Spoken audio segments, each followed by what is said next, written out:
We have a special guest, one of our Quantum Leap Mastermind members. Do we have any Julie Reisler fans in the room? All right. And if you don't yet know who Julie is, you'll realize why it's a privilege that we have her here with us. Author of Get a PhD in You. And it says so much when you look at a book and immediately you can feel a message is being sent. The whole design of this book, actually, in and of itself is a beautiful message. There's a lot I could say about Julie, who she is professionally. She teaches at Georgetown. She has more certifications in coaching and helping others than I could fit in a book. But if you've met her, who she is really incredible, and you see it and hear it and feel it immediately. And today, she's going to bring you some wisdom about being the You-est You when you leave here. Ladies and gentlemen, Julie Reisler.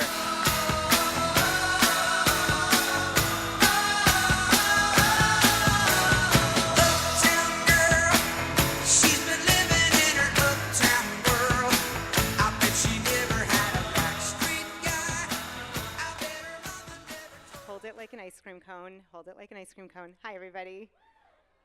This is an honor and pleasure to be here.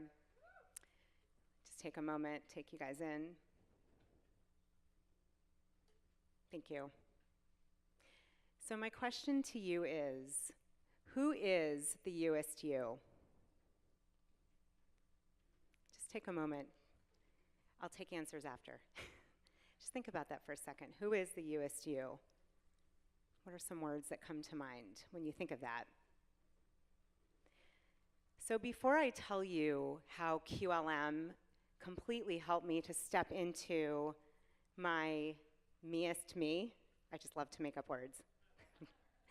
I want to tell you a little bit what it was like when I was not in my You-est You, when I was not feeling my me-est me, what that was like. So if you go back much of my life, just to give you some background, I don't know those who've read my book or not, I struggled with emotional overeating for most of my life. If anyone here has ever eaten because they were happy, sad, angry, didn't know what to do, raise your hand in the house, just so I know I'm not alone.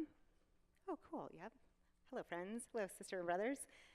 So that was my way of dealing with life. And after years and years of secret eating, binging, eating in the closet, stealing friends' food.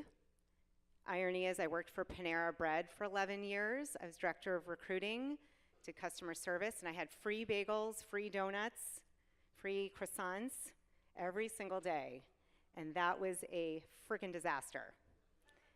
So using sugar, using food was how I dealt with life until I found a 12-step program and a lot of coaching and support. And that started my journey into becoming my me-est me. So just take you back about 5 years ago. On that journey for a good 10 years or so, about 5 years ago, everything kind of came to a crash. I thought I was doing pretty well, was feeling more connected to myself. And then I realized, after having a major health breakdown, I was getting divorced. I'm now remarried. And if you've gone through divorce, raise your hand in your house if yeah, it's stressful. And I don't recommend it, although it was the right choice for me.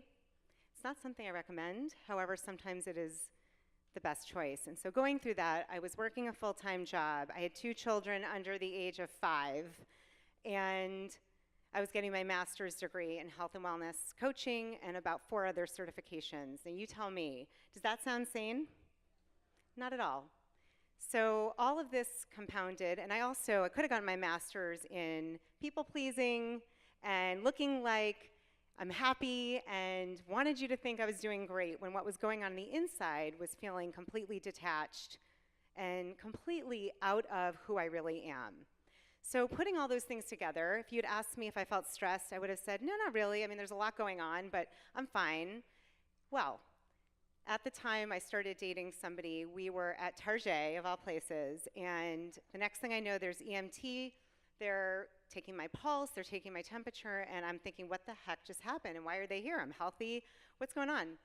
Well, fast forward, I end up in the hospital, and I have an autoimmune condition known as Hashimoto's, which is underactive thyroid. Anyone with thyroid issues, we're just doing a whole raise your hand in this session. Raise your hand. So I realized that my thyroid had completely stopped working. This had to do, in my opinion, interestingly, ironically, studying this exact autoimmune condition in my master's program. And I'm learning about what happens, when you have stress, overconsumption of sugar, yep, antibiotics, yep, birth control, yep, all of that combined. And found myself in a completely new place where I felt like it was just a victory to get up and have energy to get my kids to school and get to work on time. And so here I am 5 years ago feeling completely lost. And I'm in one of my classes in my master's degree, and we start learning about meditation and the impact and how it can change your brain, it can change your immune system, all of these great results. And I said to my best friend, Valerie, I said, Valerie, I don't have time to meditate. I can't sit still. This is totally not for me. And then I got an assignment. I had to meditate, and I had to write about it. And that sucked. And I found out about this app called Insight Timer. It's a free app. It's a meditation app. And I loved it because I could start with 30 seconds. So here we are, friends. I'm sitting for 30 seconds. It was painful. It was really, really hard for me to do that. And that's where I started. 5 years ago, I was at 30 seconds. And I slowly increased. So I went from 30 seconds to a minute, 2 minutes, 3 minutes, and eventually, over time, over the next year or two, I got myself to about 10, 15 minutes. And I made a decision. I said, this is a free app. And as I'm healing myself, I want to give back. And someday, I have no idea how I'm going to do this, but I want to record a meditation and get it on Insight Timer and give back. Because people that do those meditations are doing it for free, and I really want to be of service. So I started to slowly connect back to myself. And what I want to share with you about that is that it took time. It takes making the commitment to show up for yourself, to sit still, and to start tapping into something that does not, in my humble opinion, live in your brain. To me, it lives in your heart or your gut or somewhere else other than your mind. And it's that essence, that sacred essence that I believe each of us has within us. We're here for a reason to express that. And as I started to get stronger and decide with empowerment to change the way I ate, this is a former recovering food addict. That was not super easy to take out 5 food groups. However, I realized that to be my You-est You, my me-est me, that meant stepping into a place where I could honor and nourish my whole self and really get